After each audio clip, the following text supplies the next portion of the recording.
Morning, Coach. Good morning. Yeah, AP Stidham of AP as we see it. Coach, what are a few things you would like to see differently from your offense, your defense, and your special teams? Mm-hmm. Yeah, I think offensively, it's just about being consistent. It's about having a run game. I think we're physical at times. It's now more about executing and just being able to count on a run game that can be consistent week in and week out. Because for us, whether you say the run game opens up the play action and the shots down the field or vice versa, I don't care. I just want us to be able to have the ability to do both, and they each work off of each other. We did a good job many times of taking care of the football, but the games we didn't were a lot of times the games we lost or moments that led to us losing. And so taking care of the football offensively would be huge. Defensively, I really want us to continue taking the football away. In the second half of the season, really it became kind of a contagious thing in a good way, where we took the football away. We held teams down. We didn't give up a lot of explosive plays. And so now what I would like to see us do, though, I'd like to see us get more tackles for losses, more pressure on the quarterback. Pressure that isn't about dialing up blitzes and bringing more people and putting guys on an island all the time. And so I think, we're working at that. That's development with their players. Special teams-wise, that's going to be the tricky one because how can we get better? I think we had a pretty good group. James Burnup's been the best punter I've ever had. And so replacing him, I think we got a couple options that are good options. Long snapper, Nealon Hibbett was super consistent. We've brought in some guys. We have some guys in the program that I think will do a good job. And then at kicker, we have some options there. Connor Talty. We went and got Graham Nicholson a year ago. We just felt like Connor wasn't quite ready, had the potential. I appreciate him sticking it out. And he's really, taking that next step with his consistency. He's got a strong enough leg. I think getting some experience in the kickoff world helped him feel better about everything as well. Middle. That's probably the best soundbite of the entire SEC Media Days. Honestly, Jarvis, you're 100% right. And great question by AP Stidham. I think he's from L.A. That's lower Alabama. But he talks about the three facets that they want to see improvement for Alabama, right? The key principles, offense, defense, special teams.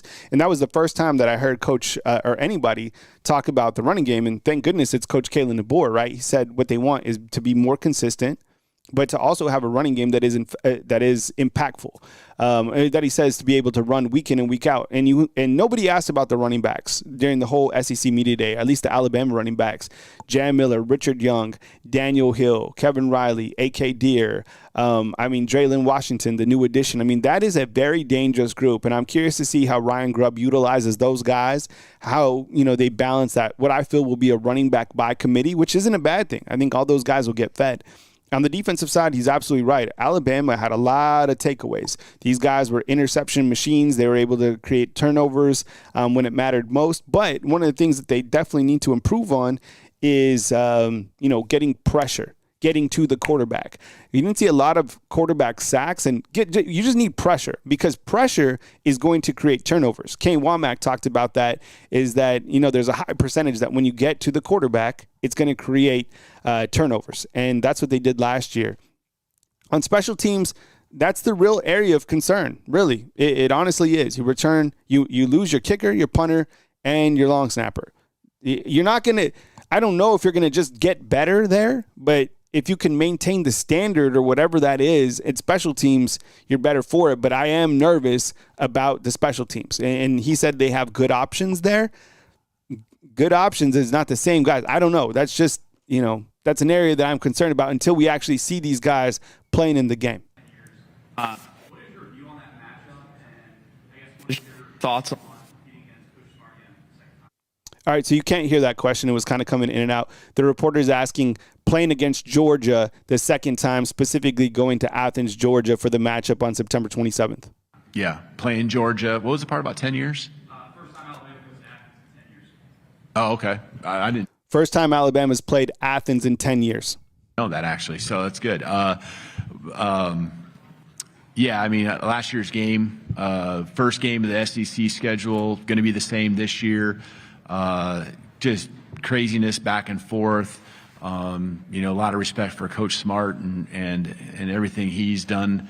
And it's about what he's done as a head coach, winning national championships. But obviously with our program, he's poured a lot into making the success of this program what it is today as well. And so there's appreciation that way. But a lot of respect. And you saw a fight in a team a year ago that was on the road that wouldn't go away. And, I think that's always representative of your leadership. And so we know that going on the road, playing an environment I've never been a part of, but one that I've heard a lot about, and we know it's going to be a really tough task. And it's the first, game in the SEC.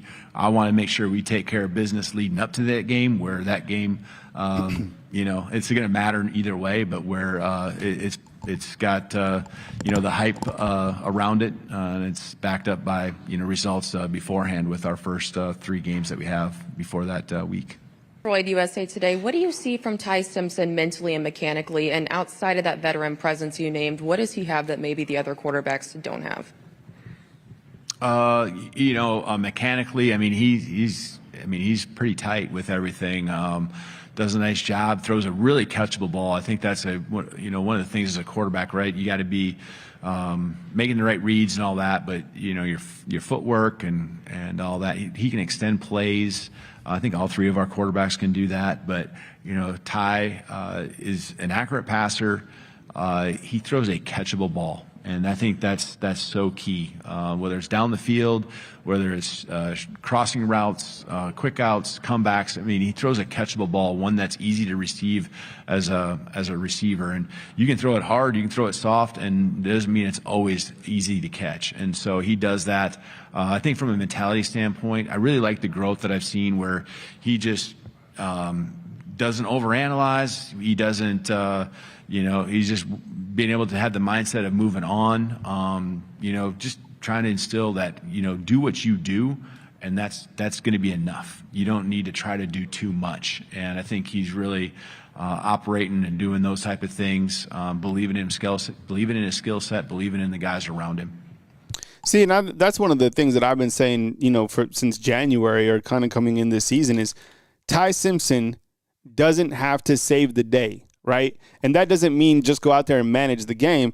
It means that he's capable enough to get the ball to players that can win the day, right? Like Ryan Williams, Isaiah Horton, Jam Miller, Richard Young. Like, you don't have to do everything. And that was the problem that we had last year, was we had somebody that was so athletic and so talented enough that he could save the day. Like, he could do anything, but you can't do everything, right? When it's a team game, you have to rely on the weapons that you have. JTL, what's up, man? You didn't find a problem with your quarterback being there, probably, blah, blah, blah. I don't know. Chats are running fast, but I kind of look to like last year against LSU, JTL. Jalen Milroe just beat LSU. Did whatever he wanted. He got some, really good defense, and then he just did it. I think with Ty Simpson coming into this season, I think he's going to be paired up with Ryan Grubb. I think they'll be schematically inept enough to be so dangerous on offense, getting the ball to different weapons rather than just having a quarterback that can just bomb it deep or run. I think you're going to be way more dangerous because he's going to be able to utilize the offense more efficiently. Does that make sense? We continue. Second row, right side. Good morning, Coach. Michael Giddens, War Report, Auburn.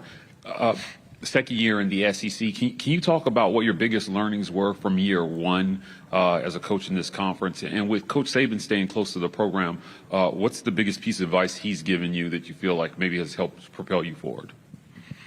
Well, I feel like the things from Coach Saban are always the things that I took from afar over many years, and it's just like focused on the process, right? It's all over our building still to this day. It's easy to believe in it because, I saw it from afar. I've had my own success from afar, just focusing on the daily work and, not getting caught up in the results. I think those are some of the things that are instilled in our program, some of the things he would say to this day that he would tell me if I asked him that question. It's just, I think from the SEC standpoint, it's just knowing that every weekend you gotta bring your A game. You gotta be your best. Anyone can beat each other. on any given Saturday. And so, there's breaks that you can go your way or not go your way. You got to overcome. There's injuries that are going to happen. You got to overcome. And no one's going to really care at the end, right? What the justification was or why this happened. What really matters is that you found a way to win on Saturday. Coach, thank you very much for your time. We wish you Thank you. had time for everybody else. All right, yeah, I thought this was a really good interview, and kind of hitting on what he said right there. A good way to end the interview is, what did he learn from last year's? Yeah, plain and simple, find a way to win. People don't care as long as you win. And I think that's probably, I would be curious, and I don't know if he'd ever be open about this, but like even some of the game, like last year against Michigan, right? I would have liked to see a different quarterback tie to go in against Michigan to just see if you could create some different momentum to be able to win a game like that. I don't know if he still thinks about that or he just wanted to kind of ride Milroe to the end, but those are the things that you got to be able to adjust in year two. I mean, if Ty isn't doing the job against Florida State, you got two other quarterbacks that you have to give an opportunity to, because plain and simple, you need to win, right? You need to absolutely win. So, I hope you guys enjoyed the show today. Thank you so much. We had a lot of great feedback. I thought it'd be fun to kind of come in here and, go back and forth with Coach Kalen DeBoer. So I hope you guys really enjoyed that and got some out of it. Sometimes when you watch the interview without breaking it down, it doesn't kind of stick, but I think in this particular fashion, we can pick up more from it. So let me know if you like that format, and we'll continue to do that throughout the course of the season, which we're now a field goal away from the actual season. Alabama will begin its practice at the end of the month. So you'll get, interviews and all that stuff coming as we enter, I guess you could call, fall camp. So please drop a thumbs up inside the comment box. I appreciate you guys being here. I hope you guys liked the show today. And remember, the raffle continues, and looks like we'll spin it tomorrow for the game tickets. So I will put this information directly inside the comment box. It's 2 tickets. All right. That's our raffle today. $25 to get in. Alabama versus Louisiana Monroe, the home opener for Alabama, Section C, Row 2. An absolutely insane view for Alabama's first game of the entire season against Louisiana Monroe. Probably an opportunity to see all three quarterbacks right from the sideline. In fact, I think that's exactly where the quarterbacks warm up. So I appreciate you guys. Thank you very much for being here. Thanks for believing in the product. Jimmy and Chris, happy birthday. I hope you guys have an amazing day. And to all you other Cancers and Geminis, we had Cancers galore up on the show. To all, a good day, and to all, a good night. Coming to you from Tuscaloosa, Alabama, on Thursday, July 17th, Kyle Henderson of Bama Football on YouTube. News as it happens regarding the Alabama Crimson Tide. Always so blessed to be here talking Alabama football with you today on Thursday, July 17th. Roll Tide, and see you next time, fam.